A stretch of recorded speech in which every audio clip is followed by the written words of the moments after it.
안녕하십니까. 종교평화연구원장 이병두입니다.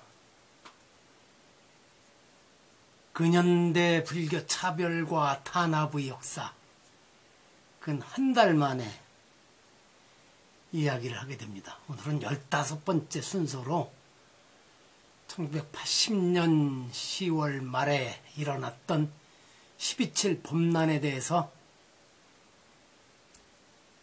함께 생각을 나누어 보겠습니다. 1979년 10월 26일 밤, 청와대 인근 궁정동 안전기획부로 이름이 바뀌었다가 이제는 국가정보원으로 이름을 붙여가고 있는 중앙정보부, 이후로는 중정이라고 간단하게 얘기했습니다. 이 중앙정보부가 관리하는 특수시설인 안가에서 당시 중앙정보부장 김재규가 쏜 총에 맞아 대통령 박정희와 경호실장 차지철을 비롯한 경호 요원들이 목숨을 잃었습니다.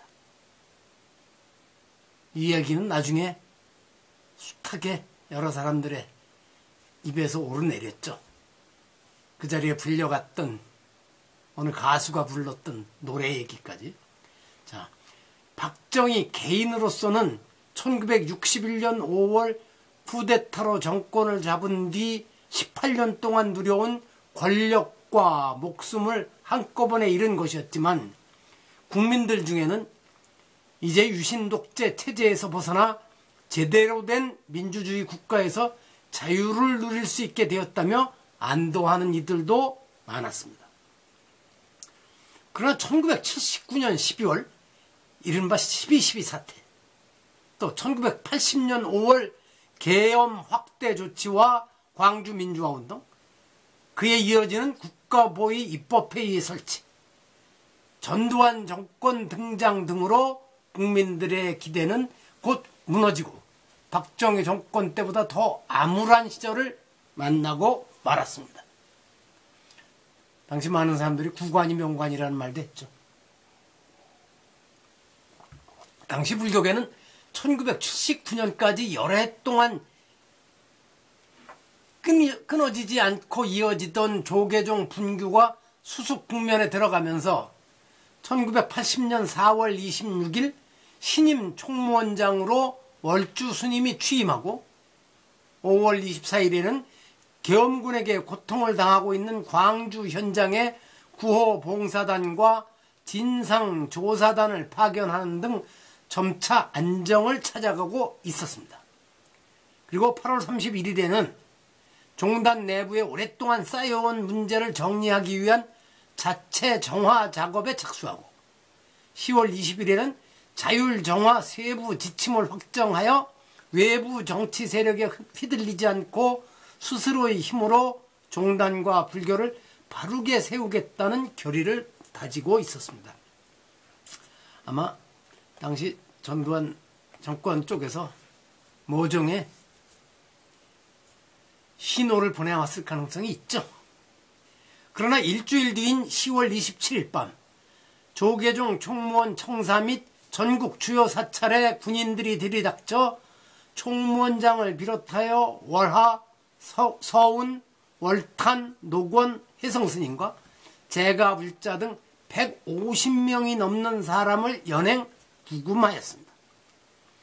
하루 뒤인 28일에는 계엄사령부에서 불교계에서 각종 비리와 부패, 범법행위 등을 자행해온 승려와 상습 폭력배 46명을 연행 조사 중이며, 이는 양심적인 스님들과 신도들의 종교계 정화를 희구하는 여론에 부응하는 조치라고 발표하였습니다.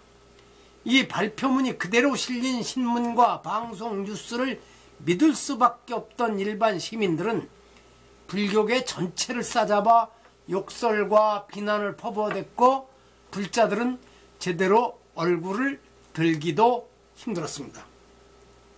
아마 이래고 다녔을 것입니다. 계엄군은 이에 멈추지 않고 10월 31일 다시 사찰에 은신하고 있는 용공분자를 색출한다는 명분으로 사찰 수천 곳에 군인과 경찰을 투입, 수색하며 불전과 요사체를 가릴 것 없이 군합발로 짓밟는 만행을 저질렀습니다. 이 과정에서 강원도 양양 낙산사 주지가 사망하였으며 겸사 조사 과정에서 중상을 입은 스님들도 속출하였습니다. 다행히 끌려가서 고문을 당하는 고통을 겪지는 않았지만 밤중에 도망치듯이 절에서 나와 산속으로 숨어야 했던 스님들의 숫자는 셀 수 없이 많았습니다. 그리고 단 보름 만인 11월 13일에는 계엄사령부에서 비리 승려 18명 구속, 승적 박탈 32명, 부정 축제 재산 수백억 원을 종단 환수 등이라는 제목으로 발표합니다. 조계종단 스스로 바르게 만들어 가려고 하는 노력에 찬물을 끼얹는 정도를 넘어 모든 것을 부숴버리고 범죄 행위를 억지로 꿰맞추어 국민들에게 범죄 집단으로 각인시킨 것은 불교계를 전두환 정권의 기반을 다지는 과정에 필요한 희생양으로 삼을 수 있다고 판단해서였을 것입니다. 이런 일은 동서고금의 역사에서 자주 보아왔던 일이죠. 한국 불교 1700년 역사에 없었던 이 참혹한 일을 겪고서도 그 억울함을 말과 글로 담아내지 못하며 속을 앓다가 몇 년이 지난 뒤에야 이 참사를 12.7 범난이라 부르고 그 진상 규명을 요구하게 되지만 이 진상 요구마저도 권력의 탄압으로 어려움을 겪었습니다. 12.7 범난으로 불교계가 이른 것은 숫자로 계산할 수 없이 무겁고 컸습니다. 무엇보다도 일반 시민들에게 스님과 불교계를 파렴치 범죄 집단으로 낙인 찍게 만들고 신심 깊은 불자들이 제대로 고개를 들기 힘들게 만든 것이 가장 큰 피해였습니다. 이 피해는 돈으로 계산할 수 없는 것입니다. 그런데 수십 년이 지났지만 아직도 권력 장악을 위해 불교를 희생양으로 삼았다는 짐작만 있을 뿐 왜 그런 일이 일어났는지 그 이유가 분명히 밝혀지지 않고 있습니다. 앞으로도 오랜 동안 밝혀질 가능성이 보이지 않습니다. 그러나 이 무형의 피해를 털어버리고 불자들의 자부심을 회복하여 국민들의 신뢰를 온전히 회복하기에는 모든 것이 부족합니다. 그 사이에 우리 사회 민주화가 이루어져서 몇 차례 정권 교체가 이루어졌습니다. 이제는 국민들이 그걸 당연하게 여깁니다. 노태우 정권 이래 정부의 형식적 사과가 몇 차례 나오긴 했지만 12.7 범난을 기획하고 집행한 곳으로 지목받는 군사안보지원사령부, 당시 보안사령부에서 기무사로 이름을 바뀌었다가 최근엔 방첩사라고 바뀌었더라고요. 그 군사안보지원사령부에서는 관련 기록이 없다며 진실규명을 가로막고 있습니다. 이것이 권력의 속성이겠지만 그렇다고 해서 그냥 눈을 감을 수는 없을 것입니다.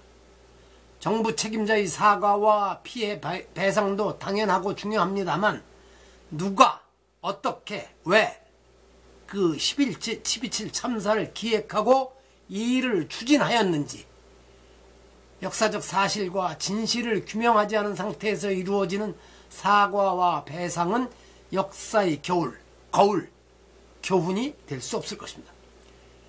당시 총무원장으로 재임하다가 계엄군에 연행되어 고초를 겪고 결국 사임하고 말았던 월주수님이 몇 해 전 입적하였습니다.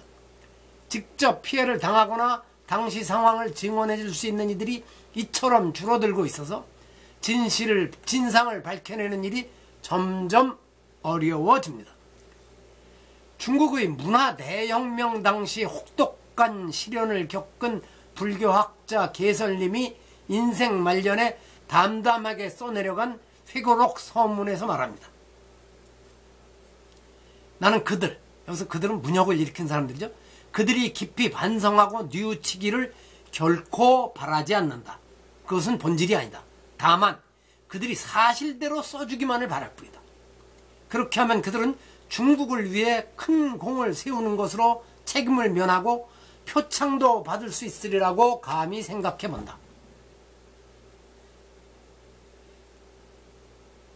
시간은 어느덧 1992년이 되었다. 당시 고통을 받았던 수많은 사람들은 이미 늦가을 나뭇잎처럼 쓰러져 갔다. 그들은 점점 나이 들어갔고 산자는 죽기 마련인 우주의 법칙을 어길 수 없었다. 나 역시 서서히 늙어갔다. 옛사람이 말했던가 황하의 물이 맑아지길 기다린다고. 여기까지가 개설님의 이야기입니다. 12.7 범난을 저지른 전두환과 노태우 보안사령관을 비롯한 당시 군과 정보기관 관계자들, 보안사의 후신인 군사안보지원사령부와 국방부가 귀 기울여야 할 대목이지만 전두환과 노태우 두 사람은 역사의 진실 규명과 마지막 참회 기여마저 회피하고 2021년 저승으로 떠나갔습니다. 이 두 사람을 도와서, 아니면 오히려 이 두 사람보다 적극적으로 12.7 범난을 기획해서 그 두 사람이 그것을 밀고 가도록 기획했던 인물이 있다면, 그리고 아직 살아있다면 세상을 떠나기 전에 솔직한 이야기를 해주기 바랄 뿐입니다. 어두운 역사를 묻어두면 밝은 미래가 전개되기 어렵고 시간이 흐를수록 진실을 밝히기가 점점 어려워집니다. 과거를 밝히는 것은 과거에 대한 올바른 성찰을 통하여 미래의 역사를 올바르게 만들기 위한 것입니다. 12.7 범난을 계속 이야기하는 것을 두고 어두운 과거를 들춰내서 무엇을 할 것인가 라는 식으로 영원히 덮어두게 되면 역사의 교훈을 얻지 못하고 앞으로 이와 유사한 사례가 발생할 경우에도 또다시 얼버무리고 넘어가는 시기 될 가능성이 매우 높습니다. 12월 3일 계엄 사태로 아직 우리 상황이 그렇게 밝게 보이지는 않습니다만 과거와 달리 국민들의 수준이 높아져서 크게 염려는 하지 않고 있습니다만, 하여튼 12.7 범난 얘기를 하려니까 또 그 생각이 납니다. 여기서 마칩니다.